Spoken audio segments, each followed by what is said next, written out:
Welcome to the Simulation Survivor. Today we're going to be taming and max mutating the pulmonoscorpius. Its name means lunged scorpion, and it was one of the biggest land-dwelling arachnids to ever walk the earth. In Ark, it's a simple knockout tame. Its preferred kibble is regular.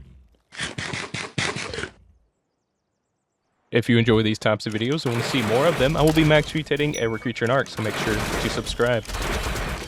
If you don't have regular kibble, its second preferred food is spoiled meat. Today's sponsor is Nitrado. If you want your own Ark server, the link is below, or join my Patreon and use mine instead. This is a paid advertisement. After taming a few of the scorpions, I headed back to base and combined all their best stats together. I normally recommend having at least 50 points into each stat before mutating. Now, let's get to max mutating them. If you throw the scorpions into the bio grinder from Bob's Tall Tales, you get regular kibble. Now here we are with 255 mutations into every single stat, as well as the channel colors. First thing we're going to do here is test the speed with no levels into movement speed. And now with all 88 levels into movement speed, this is how fast the scorpion is. It looks so goofy. I will say though, out of all the creatures in Ark, this is definitely one of the top ones that needs a TLC. And if you were to put all 88 levels into a max mutated scorpion's weight, you would have 7,788 weight. I'm not quite sure why you'd need a weight scorpion, but I don't judge. And if you put all 88 levels into a max mutated scorpion's health, you would have 119,000 health. That's way higher than I expected. No, we've all been waiting for the torpor test, or should I say the melee test. So these guys deal torpor, but it does not stack. So when you sting, back off, let it build up, wait for it to stop, and then sting again. We're testing it on this Giga here, and this is with no levels into melee, 1,346 torpor. Now if we put all 88 levels into melee, we'll have 5,744% melee damage. Let's see how much torpor that does. We're hitting for 1,120. And if you'll please hold. 3,360 torpor from a single sting.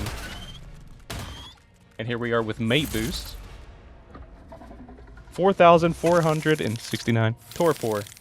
Now with UD buff, mate boost, and all levels into melee,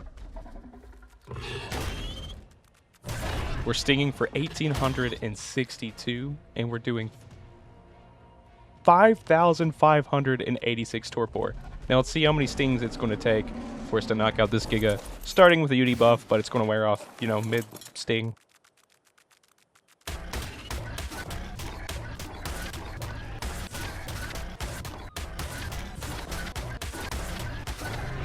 And there you go. Oh my god. Did we break its neck?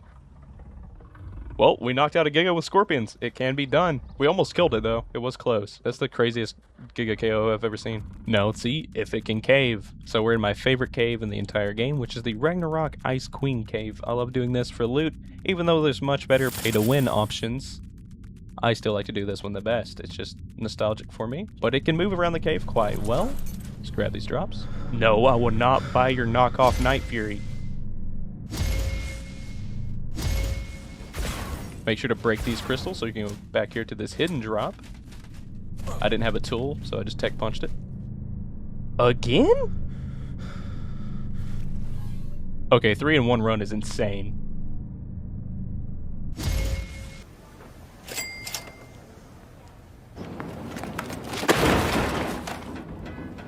Scorpion had no problem clearing the cave, even though it was trying to force me to buy that trash DLC. So now we're going to be taking on the Ice Queen, which I don't think we'll have any problem with. Unfortunately, we can't knock it out because it has no torpor. Don't mind me keep getting knocked back. I'm just trying to get a good camera angle. It keeps knocking me out of the way. There goes the Ice Queen. After defeating the Ice Queen, you're going to find 4 drops around the area, as well as the pack artifact. She stood no chance. I wouldn't recommend doing this with just a tame Plumo, though. Definitely don't try that.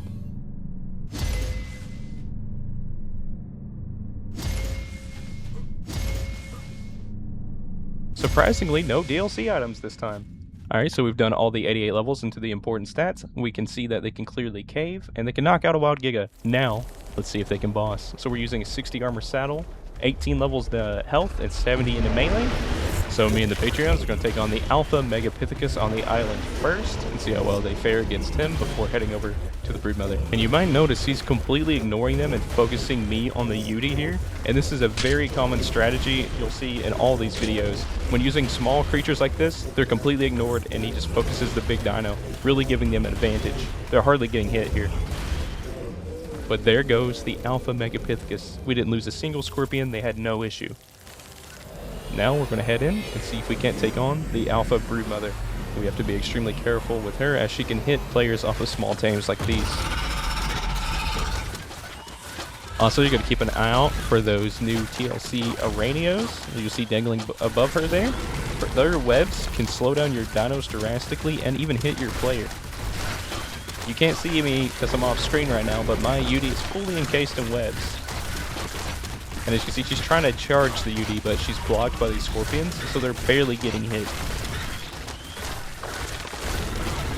And there goes Alpha Broodmother. We haven't lost a single scorpion so far. Now for the real test that I'm absolutely terrified of, the Alpha Dragon. I'm so sorry for whatever is happening to the background here. This looks like Aberration, but red on ASA. I guess something got broken in the last update, but it just looks atrocious. I'm so sorry. I accidentally brought the speed UD, so I don't think I'm making it out of this one, fellas. Well, I didn't survive, but they're still going, so let's see how they handle the dragon. We have lost over half the army at this point. This dragon is destroying our entire team. Just lost a few more there. The fire is what's just so devastating. They are cheesing it. We can't hit them where they're at, and there goes the Alpha Dragon. So they definitely wouldn't have survived, but somehow, where they're so close to its ankles, it just could not hit them. So the remaining 4 were able to secure the victory. And Mason, our editor, said we numbed his legs with all the singers he couldn't move. It's lore accurate. We were going to end it there, but the Patreons insisted we try to do Alpha Ascension with the remaining Scorpions. We had a few left over in the arena, so we're not just limited to the 4, but I believe we only have 7 Scorpions. So, wish us luck. I have little to no hope for this fight. We're not even going to be able to keep up with it. So the lasers here, the Overseer use dismount you, so watch out for that. And it goes through each phase, as you see here. It went for the dragon first. Once we defeated that, it went for the Broodmother. Once we were able to defeat that, it transformed into the monkey. They'd done this so many times throughout this fight that we had to really cut this part of the video down. We were in here for like 30 minutes. Dragon again.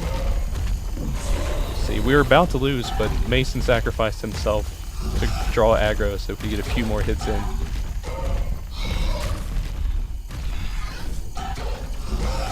Rest in peace, Mason. And due to his noble sacrifice, we were able to defeat the dragon the second time. Not only that, we killed the Alpha Overseer with only 7 max mutated scorpions with only 1,075 health remaining.